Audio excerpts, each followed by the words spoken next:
Welcome to Mark Pukita's Truth Bomb. I'm Mark Pukita. We've got three great segments for you tonight. The first, we will be discussing the facades and the caricatures in the U.S. Senate race, namely J.D. Vance, Jane Timken, Bernie Moreno, and Josh Mandel. I dare to point it out, and what happens? I get falsely accused of being anti-Semitic and Nazi and on and on and on. I'm none of these vile things, but what I am is 100% anti-facade, anti-rhino, anti-establishment, anti-swamp, and anti-corruption. Unfortunately, that also means that I'm often alone in the Ohio Republican Party that is all of those things. Facades, rhinos, swamp creatures, and most importantly, corrupt. Second, we'll discuss the ORP Christmas party. Happy holidays. And my plan to get control of the state central committee back from swamp creatures to the people of Ohio who are sick of it. Third, we're going to talk policy. We're going to play a little game called Policy Roulette. And after that, a quick campaign update. And then we'll wrap up and talk about the next truth bomb.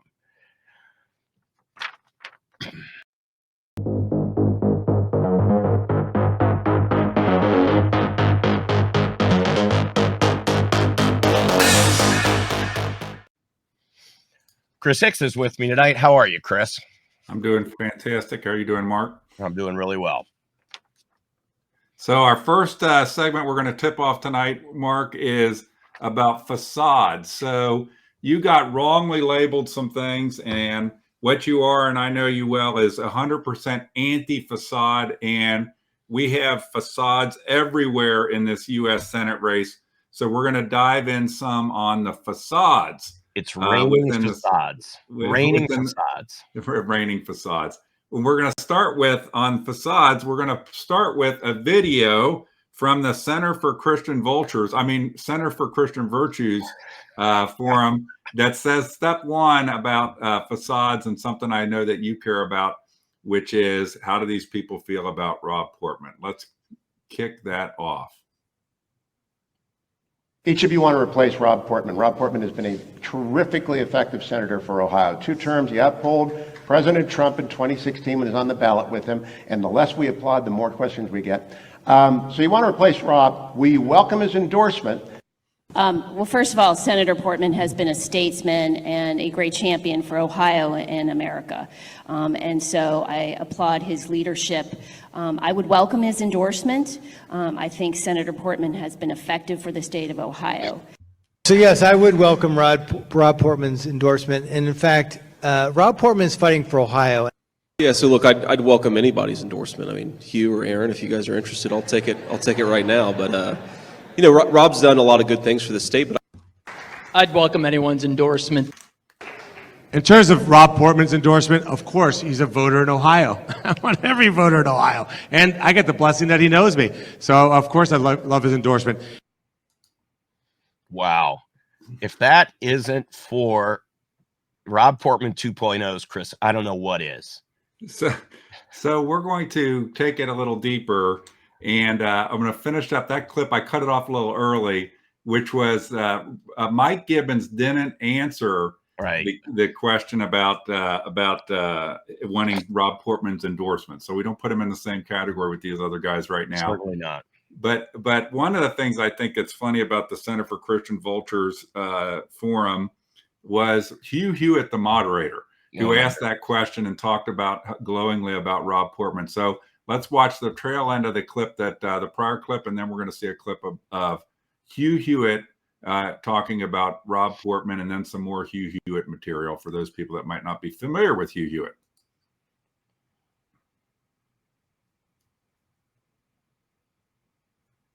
Rob Portman has been a terrifically effective senator for Ohio. 2 terms, he outpolled President Trump in 2016 when he was on the ballot with him, and the less we applaud, the more questions we get. I agree with Rachel Maddow and James Carville. I'm very sorry, Hugh. I'm sorry. It is. That's all the time we have. Good night. It was an underwhelming performance. His challenge tonight was to drain the toxicity. I want to go back to Nicole Wallace's comments at the beginning of the program tonight. He's entered into the most toxic region in America. He's gotten race wrong 3 times with his down the Trump Tower speech on Mexican illegal immigrants being rapists, with the David Duke KKK comment, and then with the worst 72 hours of his campaign over the last 3 days. In this speech, he wasn't just tin-eared, it was cobalt-eared at the end when he said, "We will take care of our African Americans." And I actually cringed when I heard that.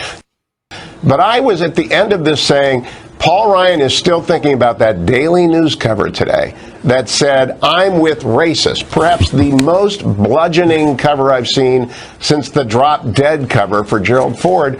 I don't think he did anything to stop the panic. I'm with James Carville.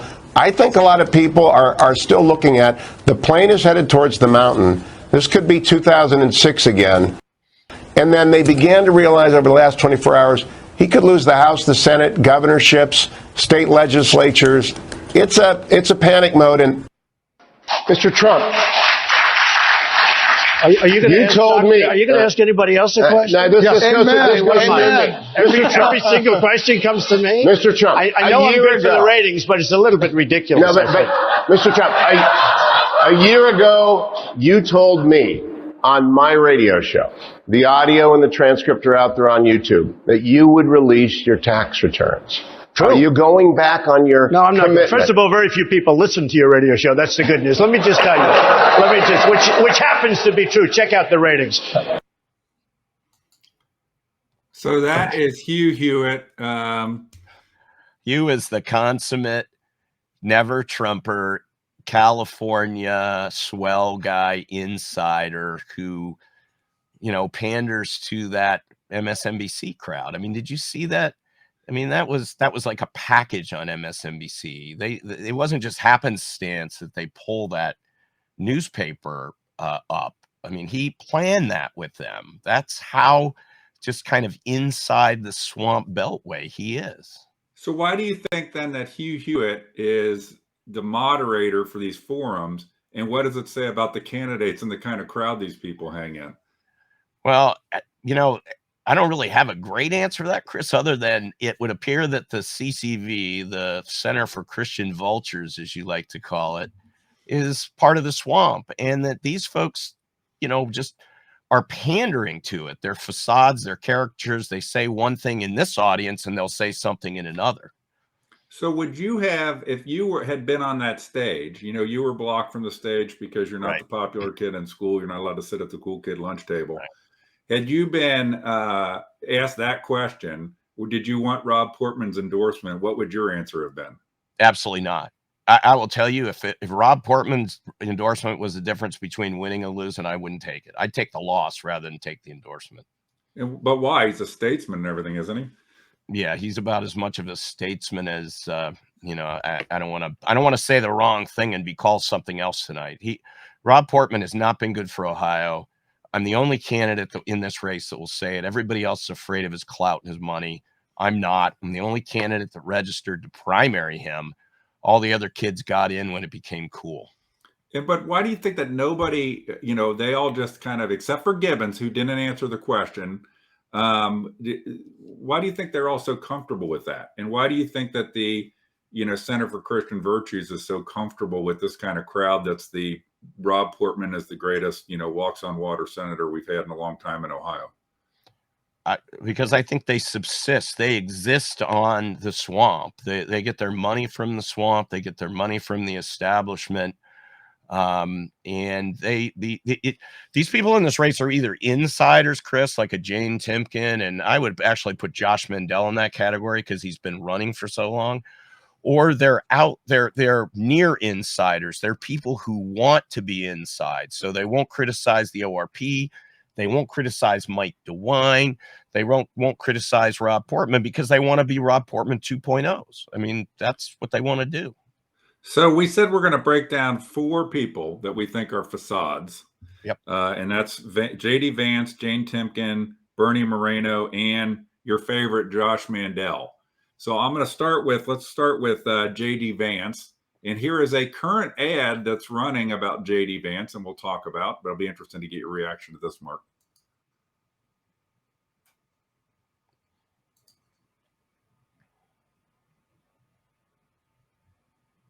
J.D. Vance, in his own words. I'm a never Trump guy. I never liked him. As somebody who doesn't like Trump, I might have to hold my nose and vote for Hillary Clinton. I didn't vote for Trump because I can't stomach Trump. I think that he's noxious, him being really outrageous and offensive. On Twitter, Vance called Trump, quote, reprehensible, an idiot, and Vance loves Mitt Romney. I'm a never Trump guy. That's the real J.D. Vance. Club for Growth Action is responsible for the content of this ad. Okay, so that's J.D. Vance. What's your reaction to that particular ad? Well, I think that ad is spot on. I mean, those are J.D. Vance's words, either spoken or written, and that ad is spot on. Now, we'll talk a little bit more about that ad, I think, when we talk about Josh Mandel, because that ad is from Club for Growth PAC, or one of the Club for Growth PACs. But I mean, J.D. Vance, Hugh Hewitt is the perfect moderator for J.D. Vance, right? They're both California swells. J.D. Vance is raising all of his money in California, some in New York. He's not raising it in Ohio. All of his endorsements are coming from the cool kids around the country, but not in Ohio. And Hugh Hewitt is probably like, can't wait to max out his $2,900, primary. J.D. Vance. So Vance moved. Why don't you hit a little bit on Vance? His never Trumper background, working at National Review. The stuff in the ad is true, but it's a Club for Growth ad that's trying to buy Josh Mandel's seat for him. But when you look at J.D. Vance's background in 2018, he was supposed to run. Yeah. He was a big favorite of Mitch McConnell. Mitch McConnell and Rob Portman actually were urging him to run in 2018, and for some reason he didn't do it. Well, but he's back. I think a big reason he didn't do it is all the never Trumper stuff was fresh right then, and there was no way that Donald Trump was going to. So over the objection of Rob Portman and of Donald Trump, Rob Portman and Mitch McConnell told J.D. Vance, I guess, to wait around in East Walnut Hills in Cincinnati for another couple of years, and maybe we could scrub all the internet. He had to age like a fine wine. Well, so that's J.D. Vance. The next one is Jane Timken. So Jane Timken, we're going to play a couple video segments on Jane Timken. You can comment along the way, Mark. Yep. But also at the end as well. And I have a couple charts on Jane Timken as well. I'm going to throw up on the screen. But let's go into Jane Timken, our second on the fraud list. He continues to fight for our conservative values while fighting and protecting Ohio from the COVID pandemic, and is doing a fantastic job leading Ohio. Please welcome our great governor, Governor DeWine. Thank you for being here, Governor. Thanks, Jane. So that's one, her love for Governor DeWine. I think you'll notice. I think I'll notice a pattern in these things. Jane has a great propensity for liking something before she doesn't, or disliking something, before she does like it. I would call that flip-flopping and/or fence sitting, depending upon By the way, that clip is from a state central committee meeting when they did them when COVID was going on. They did them online, and they were recorded. Shockingly, they don't record them anymore. So one of the good things about COVID was that some of those things got recorded, and that which you're proud of, you put out on live stream. That which you're not proud of, you make sure that there's no video of. That's called burying it. Yeah, maybe we'll talk about Urban Meyer and Josh Mandel's ads as something you can't find anywhere. So let's go another Jane Timken clip. This is actually a different clip.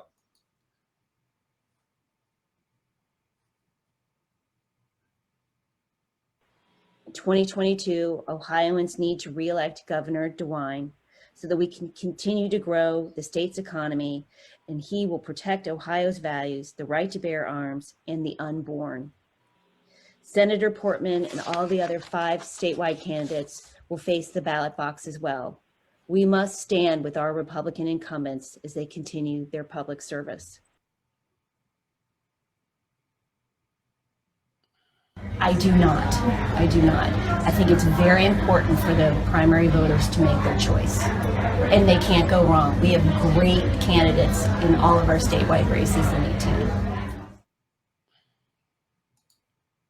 So that was Jane Timken. Two clips there, Mark. One was from a state central committee meeting where Portman's name came up, and the other one was her in 2018 talking about ORP, the Ohio Republican Party, having endorsements. Right. She's, I mean, again, she's the quintessential insider. She'll also appear, it also appears that she'll say, Chris, whatever she needs to say to get, adulation and a vote from the crowd. The unwillingness to put in place a policy to keep the ORP from doing primary endorsements, which we all know rigs the game. Her continued support of Rob Portman, Anthony Gonzalez, and Mike DeWine, when the Republican grassroots can't stand any one of those candidates, it's just counter. I mean, if you want a Rob Portman 2.0, Jane is probably the closest to that. She'd be exactly Rob Portman 2.0. And I think she's very comfortable with the Hugh Hewitt crowd in the Center for Christian Virtues crowd. Oh, I absolutely. put up here, Mark, this is a chart, and it is a list. Jane Timken prides herself on having the highest number of swamp endorsements. In Ohio. and so she has party officials, state central committee. Over half of the state central committee has personally endorsed her, which says a lot already. I put two names on here, two people from where I live, Claremont County, Greg Simpson, our party chair, and Aaron Moss, our co-chair, our central committee vice chair, have already publicly endorsed Jane Timken for Senate. I don't think they talked to you or called you, but yeah, they certainly didn't call me. So that, by the way, was after in Claremont County, the people on the central committee voted that there shouldn't be any primary endorsements coming from the Ohio Republican Party in 2022. So what's your experience as you get out there and you deal with more party apparatus in different counties? What's your experience, Mark, with what you see? Chris, the majority, I would say, of the county parties are just as bad, if not worse, than the Ohio Republican Party. They're manipulated. It's almost, in some cases, it's like a dictatorship.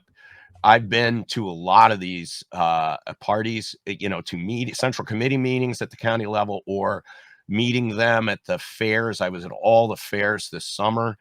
And, I would take people along with me, volunteers, family members to the fairs. And the minute you walked into the booth, you could tell whether they were a swamp organization or not. We got really good at leaving only one or two signs there because we knew they were going to be thrown in the dumpster the minute we left.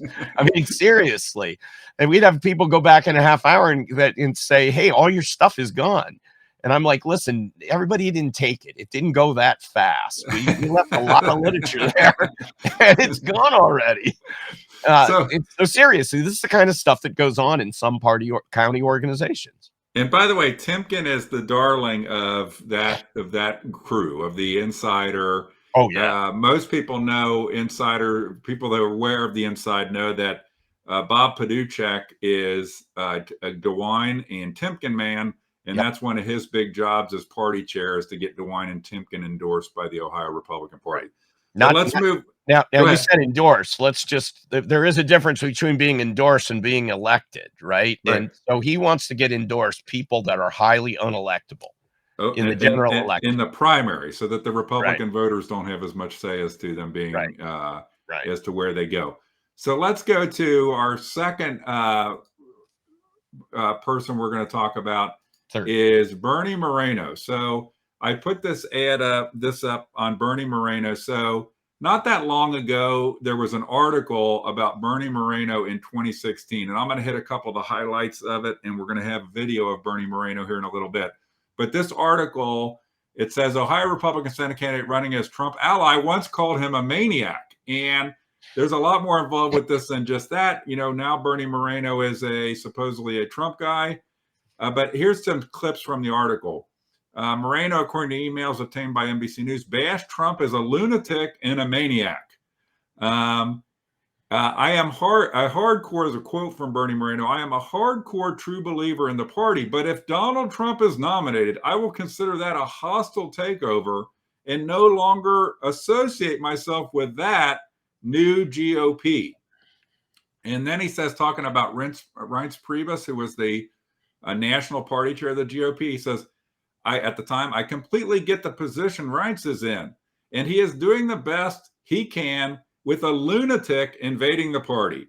So, and he also closes email saying, Moreno closed the email prophetically. The worst part for me, this is talking about Trump. The worst part for me is he wrote, I think he can beat Hillary. The worst thing for Bernie Moreno was that Trump might be able to beat Hillary. And then the last clip out of this article is, given that I see a future where Trump is the leader of what used to be my party, I've sidelined myself. I will support individual candidates, but can't support a party led by that maniac, referring to Donald Trump. So, Mark, what's your reaction to some of those comments from Bernie Moreno that are back from 2016? Yeah. So what I would say to Ohio voters is, do you really want a guy that is angry that a Republican, Donald Trump, might be elected over Hillary Clinton? Just think about that. That is the most amazing logic. I can't even hold those thoughts in my head. And then, Chris, I've noticed in those emails, there's very much almost an imperialistic view to it. Like, I won't do this, I won't do that, I will do this, I will do that, I will cut the money off, I won't be part of this party. It's nothing about the grassroots, the people, the country. It's all about, it would appear, Bernie's ego. So I'm going to put up, Mark, here is the next piece on Bernie Moreno. He was just in a interview not that long ago in which with the Jewish Insider. So it was just an interview with the Jewish Insider. And I'm going to put up here, they asked him a question about Trump in this past. And this is his response. I didn't know anything about Donald Trump other than what I saw on TV. Remember, this is from 2021. This is just recent. Other than what I saw on TV. I thought he was a liberal. I thought he was a Democrat. I thought he was somebody who I saw pictures of with Hillary Clinton and Chuck Schumer. I thought he was somebody who was not a serious candidate, who was making a mockery of the Republican primary. And I want you to remember this line, but I kept my mouth shut publicly. And then it says below, I said that Trump was a lunatic and a maniac, and I didn't think he was a conservative. So that is from the Jewish Insider article. And any reactions? It's good that he kept his mouth shut, right? Yeah, right. That isn't that what the insiders do, Chris? Don't the insiders like set up strategy and talk badly about someone and diss them, and then are really nice to their face? Right. I mean, that's what that would be the most insincere kind of thing that's one of the most insincere kind of things that I've ever seen. And it's also a lie. It's like, oh, I didn't really know him, I thought this. I mean, from the prior emails, it's pretty, how do you hate someone as much as he hated Trump? How are you that big of a Trump hater without knowing him? Well, right? how do you not how do you not know Donald Trump at that point in time? If you're a heavy into politics, I like to say to people, I heard a commentator once say that one of the things about Donald Trump was not only was a businessman and a celebrity, but the show he was on as a celebrity, The Apprentice, it showed America how he made decisions over and over and over and over and over again. So that one of a commentator that I happen to agree with made the comment that America kind of knew how Donald Trump thought. It wasn't like he was just in his Home Alone 2 cameo. He was on a show that showed you every week how he thought and how he interacted with people. And Bernie's saying he doesn't want people to know how he's thinking. He wants to have a facade, but he wants to, in the back. Remember, in 2016, Bernie has all these emails. In 2021, he says, I kept my mouth shut. Well, here's Bernie in 2019.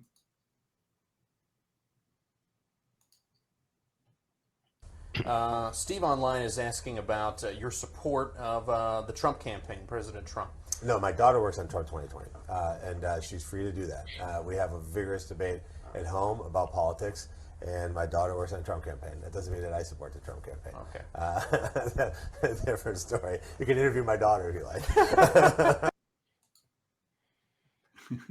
That was almost a male Kamala Harris-like cackle right there. Ha, ha, ha. You got to ask someone else about the Trump campaign. Think about that. Well, and that was when? 2019? Yes, and I think it's a. What's funny is I found that video, and at the time I found it, it only had under 1,000 views. Which sure, is it's going to have more views now in Cleveland. And so this is 2019. So Trump was president for more than 2 years at the time that took place. And remember, he says it doesn't say trucks. He says it's a different story. His actual words. He says, you know, my daughter's on the Trump campaign. I'm a different story. So that's 2 years after Trump is president. So he's still thinking about Hillary. Yeah, and you and I know maybe Bernie Moreno's daughter is pretty prominent within this campaign. Right. She's his campaign manager. She's also the fiance of Max Miller, who's running for Anthony Gonzalez's seat against Jonah Schultz. So it's a big tie-up up there with the moneyed families in Cleveland. Well, let me put this up. So one of the things too is that you mentioned Anthony Gonzalez, and Bernie was a big giver to Anthony Gonzalez. And then I was digging a little deeper in this because you're actually one that told me about this. But it turns out Bernie was a big giver to Josh Mandel. Wow. How did I miss that, Chris? So it's almost $40,000 to Josh Mandel. So I guess he's had a change of heart on Josh Mandel. He liked Josh before he didn't like him. But that is Bernie Moreno. So we're going to go then into, I guess our next up is going to be none other than your current nemesis or guy you talk about more, you get accused of talking about more, you talk about all of them, but which is Josh Mandel. And I'm actually going to start by putting up a image here that is again from the Jewish Insider article that was an interview by Bernie Moreno. And because he talks about Josh Mandel a little bit within this article. And so he answers a reporter. Remember, it was an interview where he's answering questions, and he's answering a question, and it says, it is talking about Josh. It says, when somebody's chased a title and a position so many times, you've got to ask, is it really about doing the right thing for the country, or is it really about getting a job for yourself to make money in the future? And so that is Bernie Moreno's comment within that article. And then he goes on. There's another question that gets asked, and it's the Jewish Insider asked the top part is, your comments would seem to be directed at Mandel. In typical excellent political fashion, Moreno kind of changes a little bit.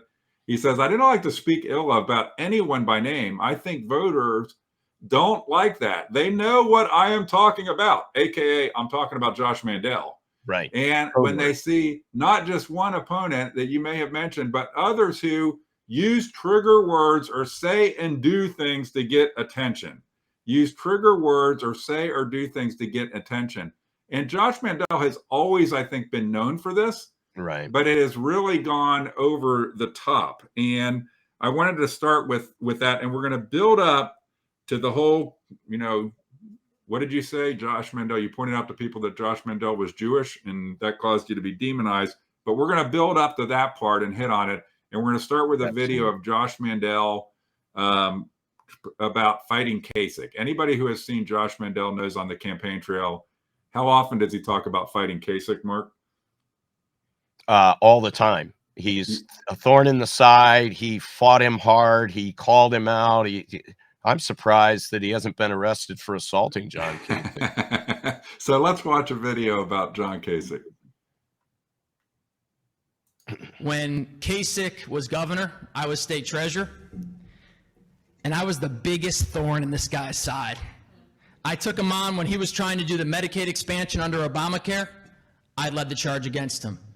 When he was trying to do Common Core and take the federal money and have the federal government involved with our education, I led the charge against him. When he was trying to keep the state's finances in the dark, I said the people of Ohio have a right to know how the tax money is being spent. I put the state of Ohio's checkbook online, and I transferred the power from the politicians to the people.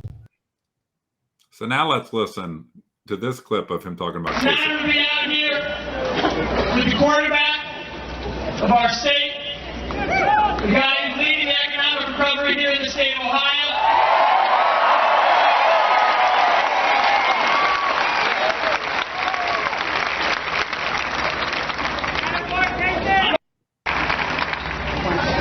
When this gentleman came in to the governor's office, we had an $8 billion operating budget deficit. He took us from $8 billion in the red to a surplus. He's leading the charge for the United States of America when it comes to creating jobs. And in my mind, this is someone who's already changed Washington, and he's someone who's going to help Mitt Romney and Paul Ryan become the next president and vice president of the United States. Ladies and gentlemen, our governor, John Kasich. Sounds like it was a real thorn in the side. Yeah, I mean, I was going to try to figure out whether Josh wanted to be Big Spoon or Little Spoon. Like, what is going on there, right? Like, seriously. I mean, you know, well, he'll say anything. Chris, I think we found over the years with Josh, he'll say anything to appease or appeal to the crowd. He's going to kind of tell people what they want to hear. He's going to tell them something in Cincinnati in the morning and something different in Cleveland in the evening. He's a facade. He's a fake. He's just a caricature. He reminds me of P.T. Barnum, you know, the circus master. Well, but so on this front, he's also well rehearsed. Now you have the deficiency of this is your first time running for office. You're a true citizen candidate. He's a well-experienced candidate. Right. And some of the act, you know, just gets repackaged from place to place. So let's listen to this Josh Mandel take talking about, you'll hear what it's talking about.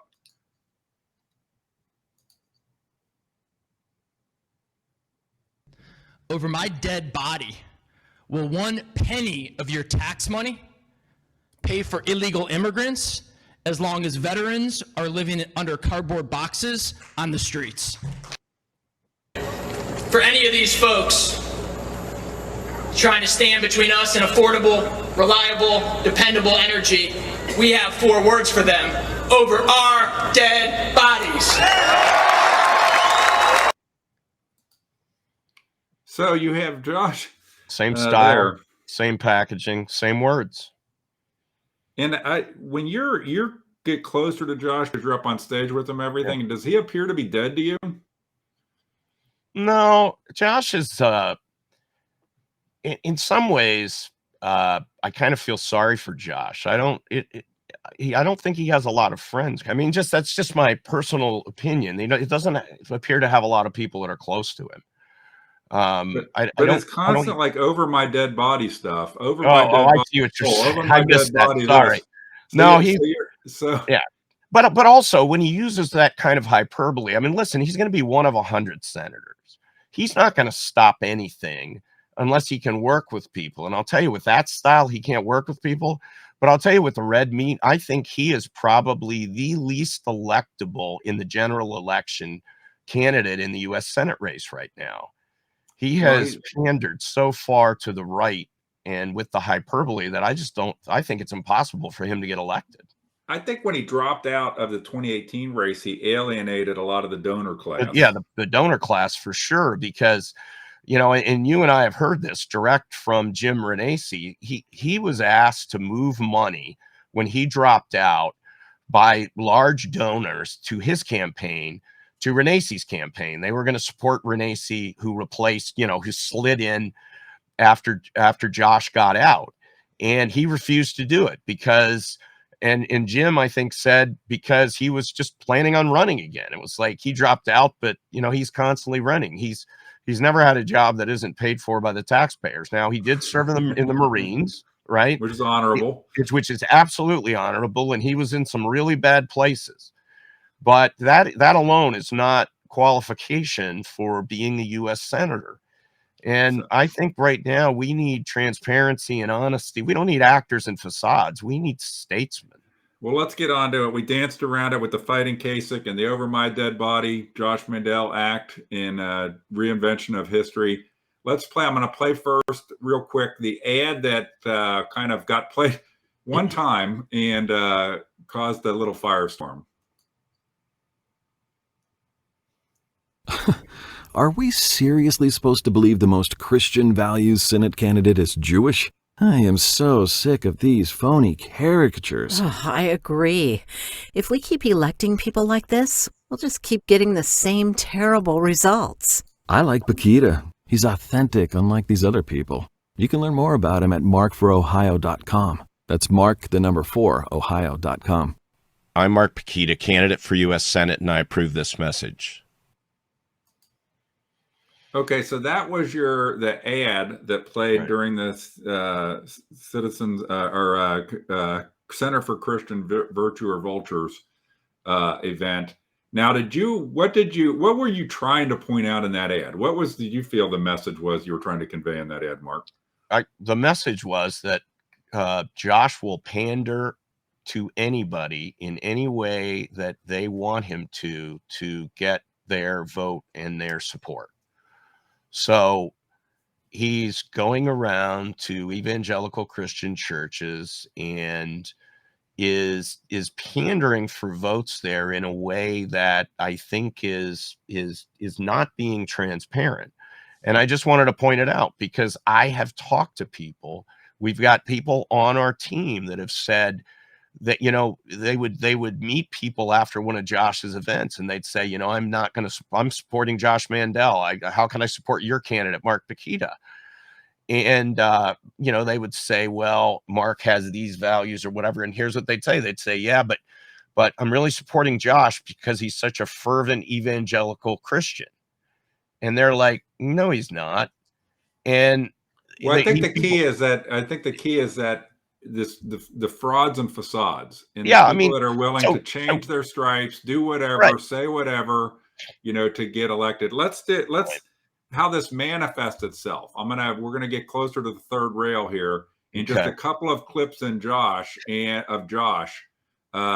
just a couple of recent 2 events. Our first church town hall we did was at a small church in the middle of a soybean field in Bucyrus, Ohio. We were hoping to have 50 people there. That night in Victory and Truth Ministries, we had 250 people show up at that church. We went on to First Nazarene, 270 people in Findlay. Washington Heights Baptist Church in Dayton, 300 people showed up. Solid Rock Church in Lebanon, 500 people showed up. We were at Community Grace Brethren Church in the middle of a cornfield in West Milton, Ohio. 600 people showed up. When I go to Washington, I'm not going to listen to the Republican leaders. I'm going to use 2 documents as my guide. The Bible in one hand and the Constitution in the other. Yeah, Chris, this is 0% about anti-Semitism. It's actually 0% about faith. It has the argument I was making about Josh has nothing to do with faith. It has everything to do with him being a facade. And the dirty little secret, the inside baseball secret is, as I'm talking to other candidates in our race, they're all saying the same thing behind the scenes, that he's just a facade and a caricature. Well, what's so bizarre to me, and I've said this to you, and I'm willing to stand on the third rail, is if you actually had a Christian evangelical that behaved the way Josh did while campaigning for Senate, they would get attention negatively, just that. But it's it's just so bizarre because it's so over the top, and it's so. And I've been to one of his events, and it's so red meat. It's unnecessarily over the top red meat that I think, he lost by 6 points before. And I personally feel like if he got through the primary, I think he'll decay from here because I think you're actually bringing attention to the facade element of Josh Mandel, and he's trying to make everybody think he's the front runner and is unbeatable. I think his best day polling wise was the day he announced. So, well, but he does a lot of his own polls that say things and say I'm whatever talking about real him. One of the other things too is he's well known for being his campaign being toxic, for these bizarre behaviors, dating his campaign staff.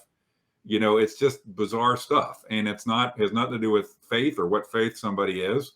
And you know, I get along with all faiths that are people of goodwill and that want to be better people and want to make for a better United States. And I it's think just the bizarre. point, yeah, I think the point here, Chris, is that it's fine to say that you believe in Judeo-Christian values that made our country great, but the question is, do you act on those values or not? And I believe that there is lots of publicly available information out there that says that Josh, you know, crosses the line or whatever. And, you know, none of us are perfect, but the hyperbole and the red meat and kind of the act, the facade is really something else. So I'm going to play one last clip, and then we're going to move on, and we're going to do segment 2 and segment 3 real quick because we get talking too much here. And so it came up during the thing. If people remember the first Ohio Press Network forum, you guys got asked who had been vaxxed and who hadn't, not by you, but by Jack Windsor. Right. And everybody would answer except Josh when it refused to answer the question. So it came up again at the second Ohio Press Network forum. And here's the video of that. I saw very few of the folks on stage and the folks, as Bernie said, who weren't courageous enough to be here, out on the protest line with me against vax mandates or masks. It's one thing to talk. It's another thing to act. I'm also the only one up here. Matt was not with us the last time. Who's not vaxxed. Jack asked us the question last time and we answered. The only person who didn't answer was Josh. Josh, do you want to answer tonight? Sure. Yeah, my personal feeling is it is not right for the government or the media or anyone to ask us if we're vaccinated. So my feeling is for all of us out there. Okay, I got 17 seconds. All right. I thought you were inviting me up. No, Sorry. I want you to answer. I want you to answer. If we keep electing people like Josh, we're going to keep getting the same results, and they stink, right? They Time stink. is up. Yeah. I mean, there's a classic example of trying to ride the fence to play both ends, you know, hoping the polling works and wiggling your way through. And that's what we've had for half a century in the Republican Party. We keep hiring the same people. We keep electing the same people. And when they get to Washington, they turn on us. They do what's best for them, not for us. And, you know, I think one of the indications of that with Josh is who's backing him. The Club for Growth is backing him. Club for Growth loves to buy Senate races so they can get their agenda done. Not the agenda of Ohioans, not the agenda of the American people, but the agenda of Club for Growth and their big donors or sponsors. So that's just you know, listen, I am all for, if you want to be vaxxed, Chris and I don't, great, vice versa on masks and things like that. I'm not an anti-vaxxer. I'm not an anti-masker. But I think that politicians, you know, I keep hearing all the time, politicians are held to a different standard and you've got to answer and you've got to share things. I'm getting pelted with those kind of questions, but it appears Josh is Teflon and he chooses not to answer. Well, so we went through all four of those candidates: Vance, Timken, Moreno, and Mandel. Let's move on to our second segment. We're going to do the next two segments in about 5 minutes each. We're going to rail through them as best we can, Mark. But our second segment.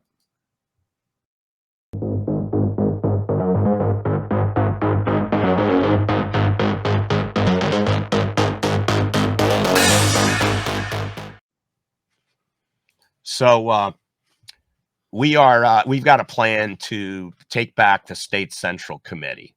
So For those who are unaware, the Ohio Republican Party State Central Committee has 66 members. It's comprised of people from the 33 Ohio Senate district, 1 male, 1 female from each district. They're elected. They'll be elected in the May 3rd primary next year. And to qualify for State Central Committee for ballot access, you only need 5 good signatures on a petition. So, you can walk to your next door neighbor's houses and, assuming they're Republican voters, you're good to go. We're going to target 10 to 15 districts because there's 66 members. If we can get, we can get 15 districts, 30 members plus the malcontents that we've got right now. We can take out the swamp, and we're going to do these, Chris, in teams of 2 and the districts in 2. So we can kind of double up mailing. So we'll be supporting candidates as a pair in these districts. We'll give them mail and other support. And if anybody is interested in running, you want to take back the Ohio Republican Party from swamp members, you can send an email with your interest to info@markforohio.com. Once again, that's info@markforohio.com. We've got to take back the Ohio Republican Party. But what about the Christmas party, Mark? Let's get on to the Christmas party. Yeah, so the next ORP Central Committee meeting is Friday, December 3rd. The evening before, Thursday, December 2nd, is the Christmas party. And we're going to buy a block of tickets. And anybody who would like to go, so if someone would like to go, they should send us an email to info@markforohio.com. This is where all the cool people will be hanging out. Now, if you look at it, it goes from 6:30 to 9. Now, I have parties that 9 o'clock is when the cool kids come fashionably late for an 8 or 8:30 party. But these guys wrap up at 9. It must be because they're so excited to get to bed to get up for a State Central Committee meeting the next morning. But we're going to have an after party nearby, and we're not going to tell you where it is because we don't want, Bob Paduchek and his cabal to come over and, rain on our parade. So we just want to go hang out and, with normal people and not talk about corruption and stuff like that. Not how we can line our pockets and cover up accounting deficiencies. We just want to have a good time. Well, I think though that we're going to tell everybody eventually where the after party is, and Bob Paduchek is welcome. You always got to extend an olive branch for them. We love them all. We love to head on over, but it'll be very interesting to see in the State Central Committee meeting the next day, which is on Friday the 3rd, if they'll try to pull an endorse Mike DeWine thing again way before the filing deadline. We all know they already endorsed Pat DeWine. I hope somebody makes a motion to rescind Pat DeWine's endorsement. We'll end up losing the Supreme Court with Pat DeWine on the ballot. Yeah, we definitely need a resolution from the floor on that. So let's get in with that. Let's get into our third segment, Mark.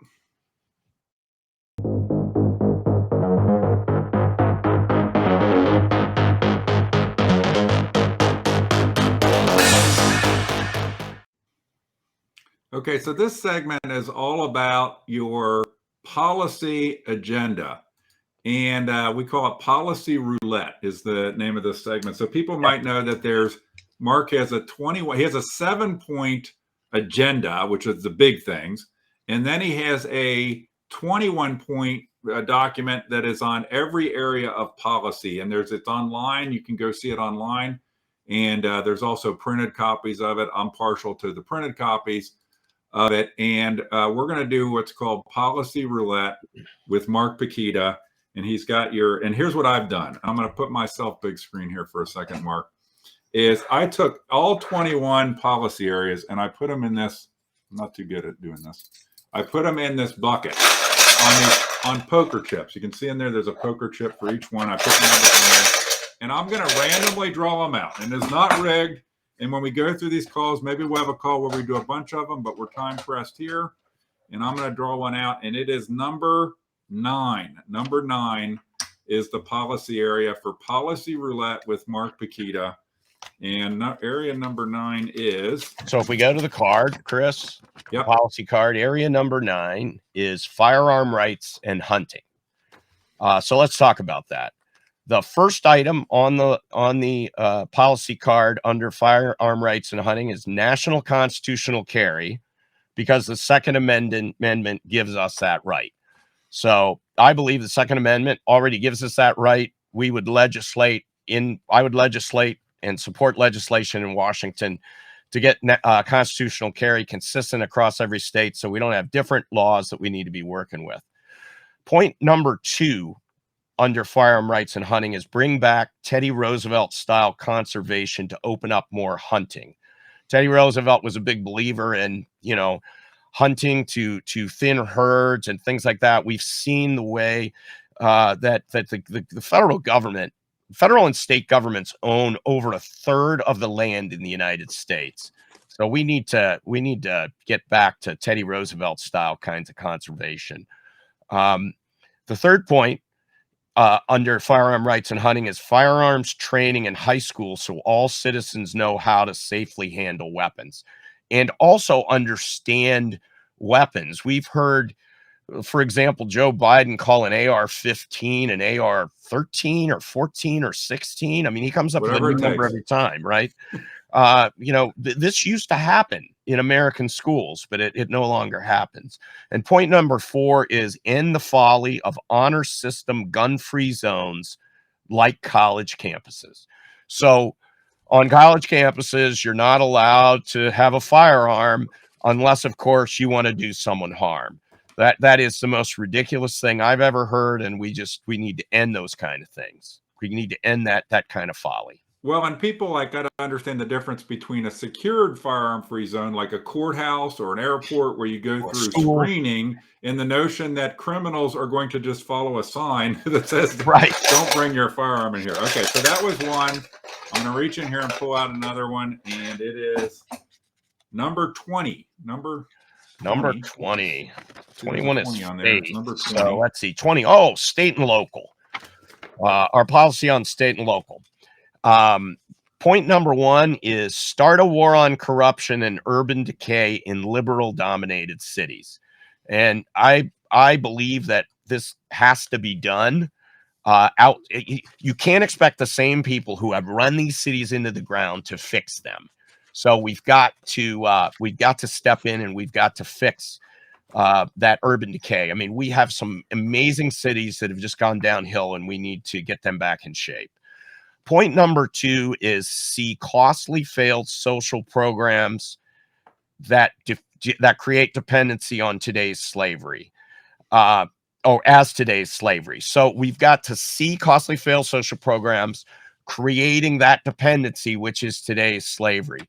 We've got people who 54%, I believe, of the people in the United States are on some kind of entitlement program from the government.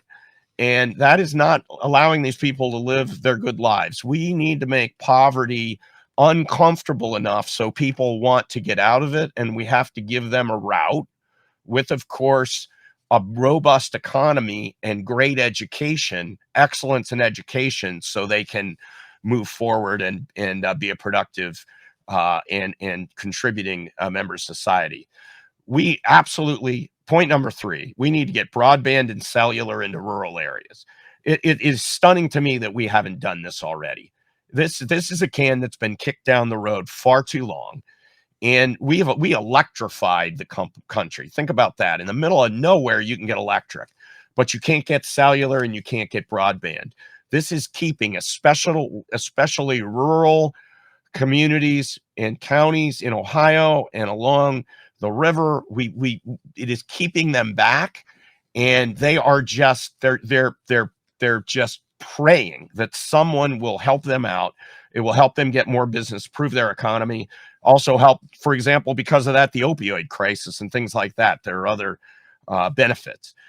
Point number 4 under state and local is fight Trojan horse federal programs that coerce state and local governments, including schools.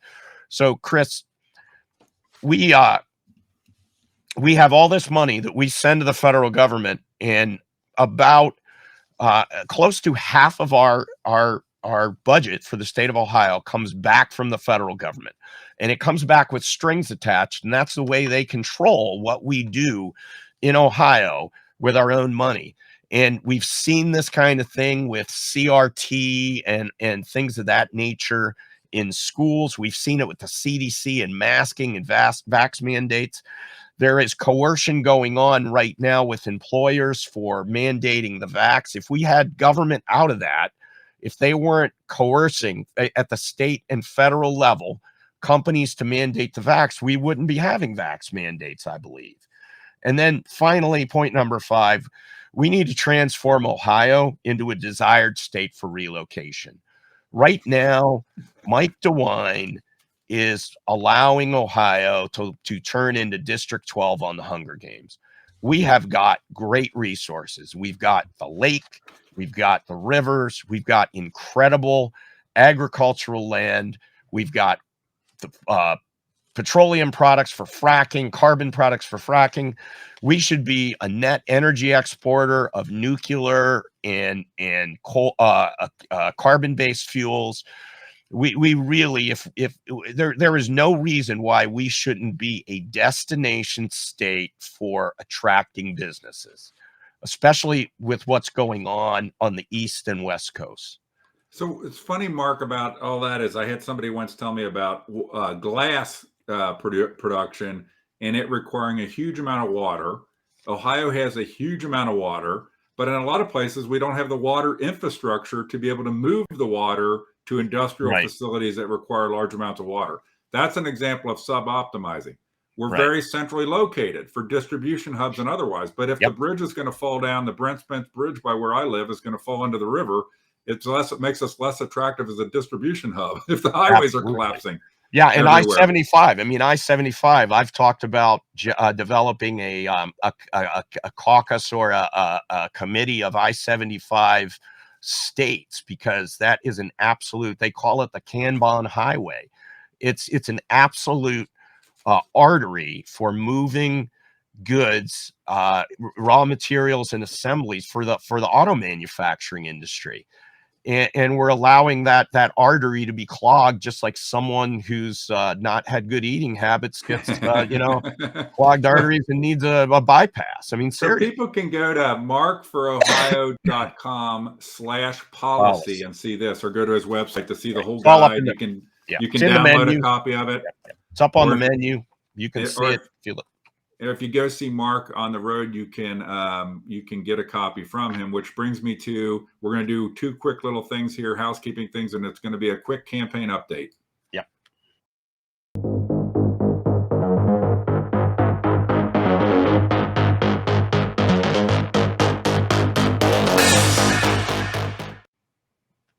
Okay, Mark, so where are you going to be and what are you going to be doing the rest of this week? So coming up this week, I'm in Guernsey County tomorrow night.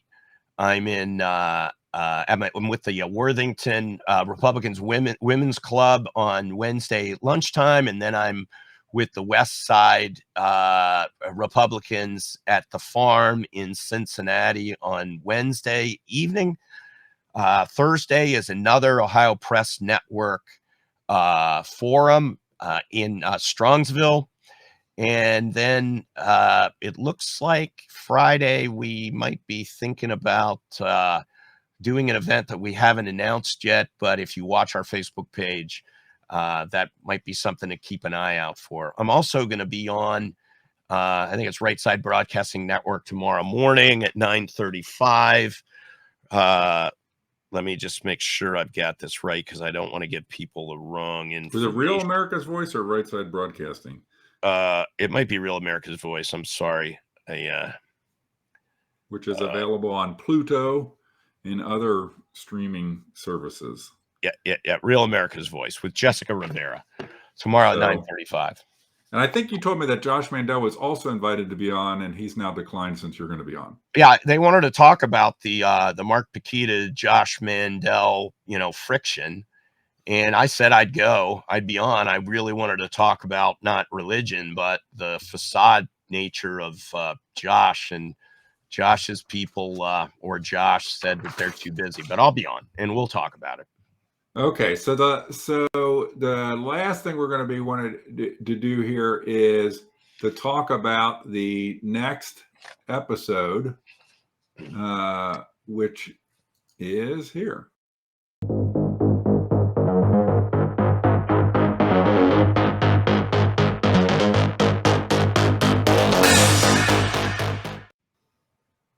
Okay, so I am, Mark, I am starting to already think about what would be on the next episode. And I think one of the things we're going to do, we've been putting off some content that I know that you're very interested in, and I'll put it on here. We're going to feature a profile. It's going to be super exciting, of a CPA firm called Winterset CPA Group Incorporated. And Winterset CPAs is near and dear to my heart. I have an accounting degree from college, but I never practiced in public accounting. And Winterset CPAs is, I know this is the CPA firm to the politically connected. Yep. So it's Dave Yost and others. And they are a special group, and we're going to talk about some of their practices as it relates to campaign finance reporting. When we live in a world where people like Nino Vital he shouldn't have done it, but he gets just totally ramrodded by the Secretary of State over advertising a concealed carry class on his campaign Facebook page. But we can have Larry Householder do $61 million of bribery, and we don't know what happened. We don't know what happened. Bill Logger's $50 million, don't know right? what happened. The guy that was the Rosenberger, the House, we don't know what happened. People that have done, but God forbid Nino Vital, he shouldn't have done it, by the way, but advertise a concealed carry. So that's going to be one of the topics that we have next time on the Truth Bomb. Mark, we're going to roll out of here. Do you have any closing comments that you would like to make? I would just say that we're going to have a great show next week. That I know, Chris, we're doing a lot of work on digging into Winterset and all that.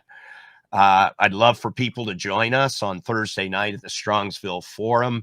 We're all about beating the swamp, saving America, and leaving Ohio better than we found it during the campaign. And I think we're making some great progress on that. Thanks a lot. God bless. Have a great week. And check Mark's website, markforohio.com. You can find events. You can find the policy guide. You can find his agenda. You can request Mark to come to one of your events. And then if you're lucky, he brings the Pukita mobile with him, with Sam, the driver, hustling Mark around in the RV. So thank you, everybody, for joining us tonight on only the second edition of Mark Pukita's Truth Bomb. Hopefully you learned a lot, and hopefully we'll get more into the policy stuff as we go, Mark. Thanks, everybody.